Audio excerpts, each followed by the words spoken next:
హెల్త్కి ఎంతగానో ఉపయోగపడే అవిసె గింజల పొడి తయారీ విధానం ఇప్పుడు చూద్దాం. దీనికోసం 100 గ్రాముల అవిసె గింజల్ని తీసుకుందాం. ముందుగా ఒక ప్యాన్ పెట్టి స్టవ్ ఆన్ చేసి అందులో అవిసె గింజల్ని మంచి అరోమా వచ్చేంత వరకు వేయించి పక్కకు తీసుకోవాలి. అదే ప్యాన్లో మినపగుండ్లు 2 టీ స్పూన్లు, శనగపప్పు 2 టీ స్పూన్లు, నువ్వులు 2 టీ స్పూన్లు వేయించి పక్కకు తీసుకోవాలి. మళ్ళీ అదే ప్యాన్లో 2 టీ స్పూన్ల ధనియాలు, 1 టీ స్పూన్ జీలకర్ర, హాఫ్ స్పూన్ మిరియాలు, 1 టేబుల్ స్పూన్ మెంతులు వేసి వేయించుకోవాలి.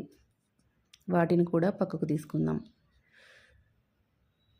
అదే ప్యాన్లో 10 ఎండుమిర్చి, 2 రెమ్మల కరివేపాకు వేయించి పక్కకు తీసుకుందాం.